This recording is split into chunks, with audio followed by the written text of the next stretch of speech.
नमस्कार, the beginning culture में आपका स्वागत है। आज हम इस वीडियो में बात करेंगे इंग्लैंड की महारानी विक्टोरिया के बारे में। तो चलिए शुरू करते हैं। विक्टोरिया का जन्म सन 24 मई 1819 ईस्वी में हुआ था, जब वे मात्र 8 महीने की ही थीं। तभी उनके पिता का देहांत हो गया था। विक्टोरिया के मामा ने उनका पालन पोषण किया और शिक्षा दीक्षा का कार्य बड़ी निपुणता से संभाला। वे स्वयं भी एक बड़े योग्य और अनुभवी व्यक्ति थे। उनकी संगत में ही विक्टोरिया ने राजकाज का कार्य संभालना शुरू कर दिया था। लंदन में ईस्ट इंडिया कंपनी का इतना जबरदस्त विरोध हुआ कि संसद ने 1958 में कानून बनाकर भारत की सत्ता कंपनी से लेकर अंग्रेजी सरकार ने संभाल ली। 1876 में क्वीन विक्टोरिया ने इंग्लैंड के प्रधानमंत्री डिज़रायली पर दबाव डाला और उसी साल ब्रिटिश पार्लियामेंट ने इसके लिए प्रस्ताव पास कर दिया। हालांकि क्वीन विक्टोरिया चाहती थी कि उनकी पदवी ये हो, impress of great Britain, Ireland and India, लेकिन पीएम डिज़रायली लोकतांत्रिक सरकार के राज में ये पदवी देकर विवाद खड़ा करने के मूड में नहीं थे।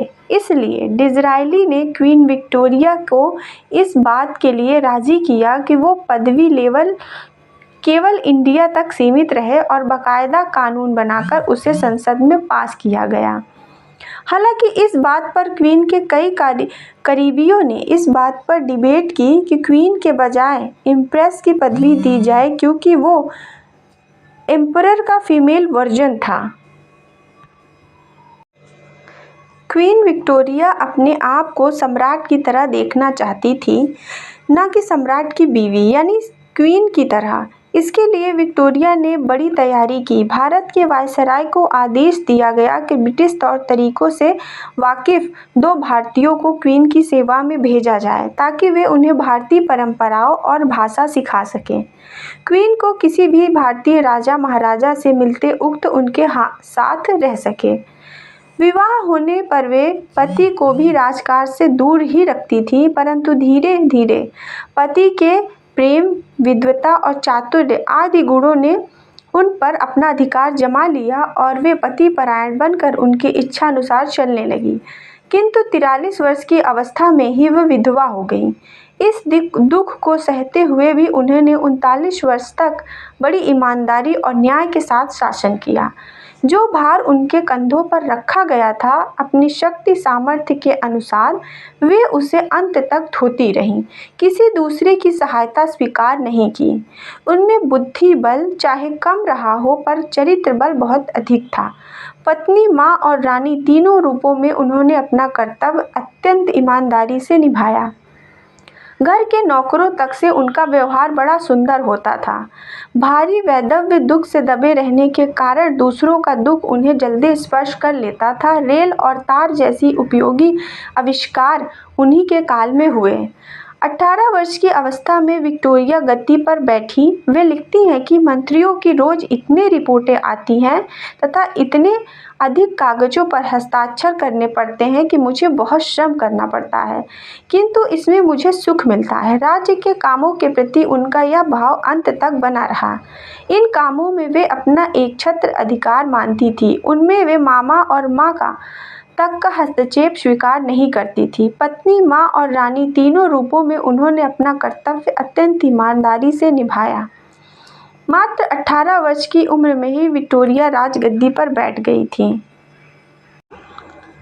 भारत का शासन प्रबंध 1858 ईस्वी में ईस्ट इंडिया कंपनी के हाथ से लेकर ब्रिटिश राजसत्ता को सौंप दिया गया। महारानी विक्टोरिया, इसकी जो उद्घोषणा महारानी के नाम से की गई, इससे यह भारतीय में जनप्रिय हो गई, क्योंकि ऐसा विश्वास किया जाता था कि उद्घोषणाओं में जो उदार विचार व्यक्त किए गए थे, वे उनके निजी और उदार विचारों के प्रतिबिंब स्वरूप थे। विक्टोरिया मेमोरियल कोलकाता के प्रसिद्ध और सुंदर स्मारकों में से एक है। इसका निर्माण 1906 और 1921 के बीच भारत में रानी विक्टोरिया के 25 वर्ष के शासनकाल के पूरा होने के अवसर पर किया गया था।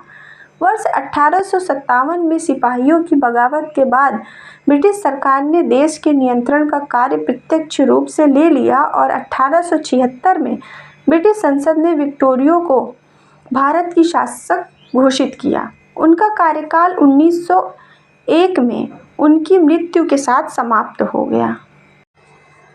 विक्टोरिया मेमोरियल भारत में ब्रिटिश राज की याद दिलाने वाला संभवतः सबसे भव्य भवन है। यह विशाल सफ़ेद संगमरमर से बना संग्रहालय राजस्थान के मकराना से लाए गए संगमरमर से निर्मित है और इसमें भारत पर शासन करने वाली ब्रिटिश राजशाही की अवधि अवशेषों का एक बड़ा संग्रह रखा गया है। संग्रहालय का विशाल गुंबद 4 सहायक अष्टभुजी गुंबदनुमा छतरियों से घिरा हुआ है। इसके ऊंचे खंभे, छतें और गुंबददार कोने वास्तुकला की भव्यता की कहानी कहते हैं।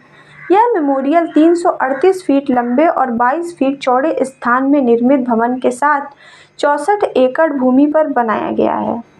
राज सिंहासन की जिम्मेदारी गंभीरता से लेकर रानी विक्टोरिया ने प्रशासन की सभी छोटी छोटी बातों पर ध्यान दिया। रानी ने सूत्र हाथ में लिए तब इंग्लैंड के इतिहास में राजाओं का मान था, लेकिन उनका महत्व कम करने की रक्तहीन क्रांति हुई थी। 1832 के बाद इंग्लैंड का संसदीय सुधार मानदंड से संसद का संगठन और स्वरूप बदल रहा था। खुले व्यापार नीति की जोरदार हवा इंग्लैंड में फैल रही थी। उस वजह से 1833 के बाद ईस्ट इंडिया कंपनी का व्यापार रियायत रद्द करके इंग्लिश नागरिकों को व्यापार खुला कर दिया। ये बदलाव विक्टोरिया रानी के आने के बाद बहुत बढ़ गया और वो स्फूर्तिदायी रहा। रानी निश्चित रूप से कठोर राजनीतिज्ञ थी। रानी विक्टोरिया भारतीय राज्यों की महारानी जाहिर हुई। उन्होंने इसका घोषणा पत्र अपने नाम पर प्रसारित किया। ये घोषणा पत्र आगे भारत के ब्रिटिश राज का स्तंभ बना।